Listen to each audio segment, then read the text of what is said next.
এখনকার যে বিষয়টি নিয়ে আলোচনা করব সেটা হচ্ছে শেখ হাসিনার বিকল্প নেতৃত্ব খুঁজছে ভারত, এমন একটি খবর জোরে সোরে প্রচার করা শুরু হয়ে গেছে। কেন এই প্রচারের পশ্চাতে কি কারণ এবং সেই বিষয়গুলো নিয়ে এবং এটা আদৌ সত্যি কিনা সেই বিষয়টি নিয়ে এখন আলোচনার মধ্যে আসব। ঠিক আগের প্রতিবেদনে আলোচনা করেছি শেখ হাসিনার পতন চাইছিল ভারত। হঠাৎ বাংলাদেশের রাজনীতিতে বেশ জোরে সোরে শুরু হওয়া এই প্রচারটি নিয়ে, এই প্রচারের বাস্তবতা এবং তার পশ্চাতের কারণ নিয়ে আলোচনা করেছি। সেখানে এই প্রচার বা অপপ্রচারের ধারাবাহিকতায় আর একটি প্রচারও উঠে এসেছে সামনে। সেটা হলো হাসিনা ফিরছে না ধরে নিয়ে ভারত নাকি হাসিনার বিকল্প নেতৃত্ব খোঁজার চেষ্টায় আছে। এই প্রচার আদৌ সত্যি কিনা কিংবা সত্যি হলে কতটা সত্যি, এই নিয়ে এখনকার আলোচনা। প্রিয় দর্শক, আপনাদের নিশ্চয়ই মনে আছে মাস চারেক আগে একদিন গভীর রাতে ঢাকার সেনানিবাসে সেনাপ্রধান জেনারেল ওয়াকারুজ্জামান একটি বৈঠক করেছিলেন হাসনাত আবদুল্লাহ আর সার্জিস আলমের সঙ্গে। সেই বৈঠকের কথা কয়েকদিন পর ফাঁস করে দিয়েছিলেন হাসনাত আবদুল্লাহ নিজে। কি আলোচনা তাদের সঙ্গে করেছিলেন সেনাপ্রধান? হাসনাত যেটা বলেছেন বাইরে সেটা হচ্ছে শেখ হাসিনা সহ আওয়ামী লীগের দুর্নীতিপরায়ণ নেতাদের বাদ দিয়ে একটি সৎ ও স্বচ্ছ আওয়ামী লীগ তৈরি করা হলে সেই আওয়ামী লীগের বিরোধিতা না করার জন্য অনুরোধ করতেই ওই বৈঠকের আহ্বান করেছিলেন বাংলাদেশের সেনাপ্রধান। আওয়ামী লীগ মাইনাস শেখ হাসিনার এই যে প্রস্তাব, এটা আবার নতুন করে জোরে সোরে উঠে এসেছে রাজনীতির অঙ্গনে। কারণ হলো আওয়ামী লীগকে বাদ দিয়ে নির্বাচন হলে সে নির্বাচন নিয়েও প্রশ্ন উঠবে দেশে বিদেশে। তাই নির্বাচন যেদিনই হোক না কেন আওয়ামী লীগকে বাদ দিয়ে সে নির্বাচন করা যাবে না। আর নির্বাচনে হাসিনার নেতৃত্বে আওয়ামী লীগ থাকলে তার বিজয় বা জয়লাভ কেউ আটকাতে পারবে না। কিন্তু আওয়ামী লীগ আবার যদি জিতে ক্ষমতায় আসে, তাহলে যে বিদেশি দেশি শক্তি যারা এই গত বছর জুলাইয়ের অভ্যুত্থান ঘটালো, তাদের পুরো প্ল্যানটা তো মাঠে মারা যায়।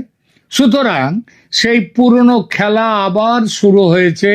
আওয়ামী লীগ থেকে হাসিনাকে মাইনাস করে দাও, তাহলে আওয়ামী লীগকে রুখে দেয়া যাবে। আর এই প্রক্রিয়াতে কৌশল করে জুড়ে দেয়া হচ্ছে ভারতের নাম। নতুন থিওরি তৈরি হচ্ছে, ভারতও চেয়েছিল হাসিনার পতন। বিষয়টি নিয়ে গতকাল একটি ভিডিও করেছি, যারা দেখেননি দেখে নিতে পারেন। এই যে মাইনাস হাসিনা পরিকল্পনায় আমেরিকা আছে, পাকিস্তান আছে, জাতিসংঘ আছে, ইউরোপের দেশগুলো আছে, তুর্কি সহ কিছু মুসলিম দেশও আছে। এবার সেই তালিকায় সুকৌশলে তুলে দেয়া হচ্ছে ভারতের নাম। কিভাবে করা হচ্ছে এটা? বলা হচ্ছে ভারত এই মুহূর্তে হাসিনাকে নয়, হাসিনার অল্টারনেটিভ লিডারশিপ, সেই বিকল্প নেতৃত্বের সঙ্গে সমঝোতায় নাকি বেশি আগ্রহী হয়ে উঠেছে। ভারত নাকি হাসিনার বিকল্পের সন্ধানে। দেখা যাক এই প্রচারের বাস্তবতা কতখানি। ভারত কি সত্যিই হাসিনাকে ত্যাগ করেছে, নাকি এখনো তারা হাসিনাকেই সবচেয়ে ভরসাযোগ্য মনে করে? আসি এই বিষয়টির আলোচনায়। সাম্প্রতিক সময়ে নানা বিশ্লেষণে এ ধরনের আভাস পাওয়া যাচ্ছে যে ভারত অল্টারনেটিভ লিডারশিপ বা সম্ভাব্য বিকল্প ক্ষমতা কেন্দ্র নিয়ে চিন্তা ভাবনা করছে। আর এই প্রচারের সত্যাসত্য নিয়ে কথা বলতে গেলে বিশ্লেষণ করতে হয় কেন ভারত বিকল্প নেতৃত্ব খোঁজার চিন্তায় যেতে পারে। অনেক কারণেই এটা হতে পারে। এক ব্যক্তির ওপর অতিরিক্ত নির্ভরশীলতার, বিশেষত একটি দেশগত সম্পর্ক যেখানে, সেখানে দেশের একমাত্র একজন মাত্র ব্যক্তির ওপর অতিরিক্ত নির্ভরশীলতার একটা বড় ঝুঁকি থাকে। এতদিন ভারতের পূর্ণ আস্থা ছিল শেখ হাসিনার ওপর, কিন্তু একই ব্যক্তির ওপর দীর্ঘমেয়াদী নির্ভরশীলতা ঝুঁকিপূর্ণ। ভবিষ্যতে তার অনুপস্থিতি বা ক্ষমতাচ্যুতি হলে ভারত বিপাকে পড়ে যেতে পারে, এবং যেটা এখন হয়ে গেছে। তো পাশাপাশি আন্তর্জাতিক চাপ, যুক্তরাষ্ট্র, ইউরোপ ও আন্তর্জাতিক সংস্থাগুলো হাসিনার শাসনকে অধিকতর কর্তৃত্ববাদী হিসেবে চিহ্নিত করেছিল।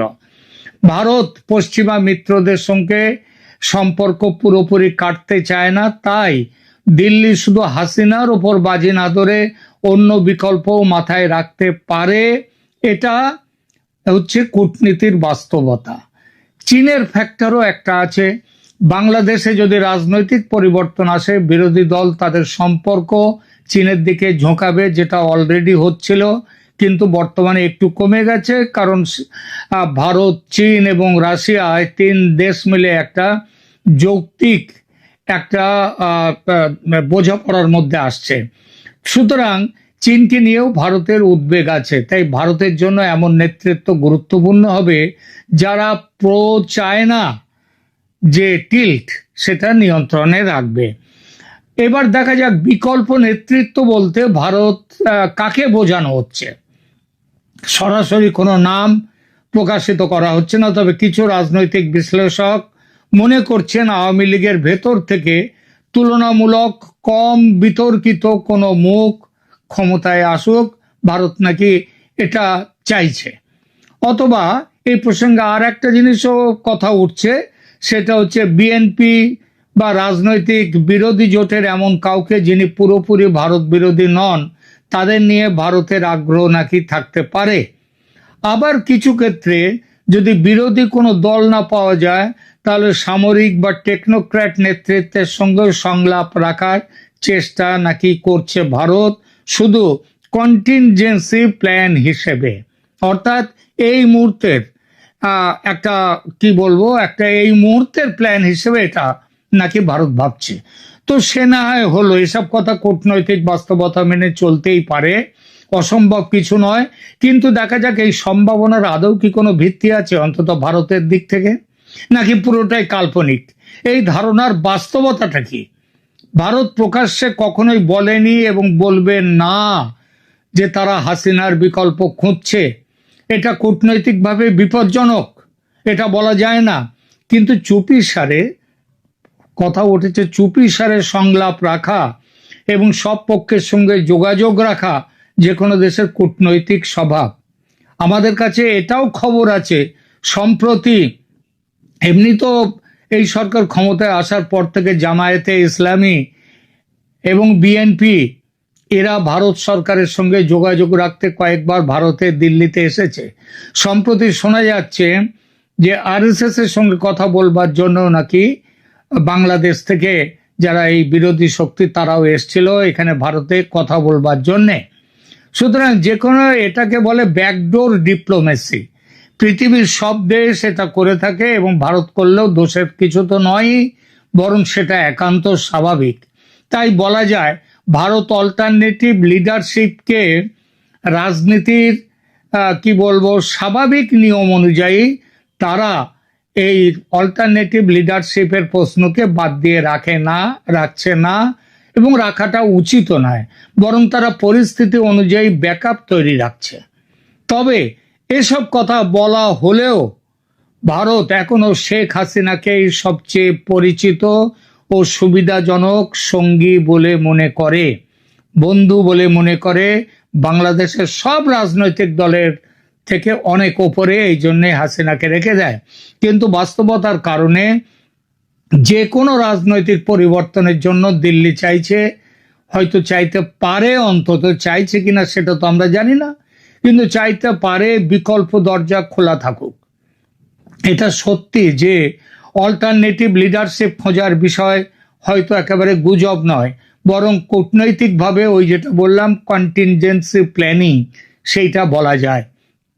আর এটা মানলে প্রশ্ন স্বাভাবিকভাবে ওঠে যে হাসিনার বিকল্প নেতৃত্ব হিসেবে ভারত কার বা কাদের কথা ভাবতে পারে। বিএনপি বা বিরোধী দল থেকে কাউকে ভারত সহজে বিশ্বাস করবে বা মেনে নেবে সেটা এই মুহূর্তে মনে হয় না। ভারতের কৌশল হবে আওয়ামী লীগ থেকেই যদি একান্তই শেখ হাসিনা দেশে না ফিরতে পারেন তাহলে অথচ নির্বাচন হয় এবং আওয়ামী লীগ যদি সেই নির্বাচনে অংশ নেয় তাহলে মানে অংশ নিতে দেয়া হয় তাহলে ভারত অন্তত চাইবে আওয়ামী লীগ থেকেই নতুন কোনো মুখকে সামনে আনার জন্য। কে হতে পারে সে মুখ? ইতিমধ্যে আলোচনায় এসেছে হাসিনা নন, শেখ হাসিনা নন, তার পুত্র জয়ের নাম আসতে পারে, জয় আসতে পারেন, অথবা তার জায়গায় স্বচ্ছ মুখ থাকা এমন কেউ আসতে পারে। কিন্তু তবুও আমার মনে হয় না যে এই মুহূর্তে শেখ হাসিনার বিকল্প নেতৃত্ব আওয়ামী লীগের মধ্যে আছে। আমি বিশ্বাস করি না এ ধরনের কোনো ভাবনা ভারতেরও আছে। শেখ হাসিনাকে বাদ দিয়ে নির্বাচনে গেলে আওয়ামী লীগের নির্বাচনী ভবিষ্যৎ বলে কিছু থাকবে না। কারণ আওয়ামী লীগের ভেতরে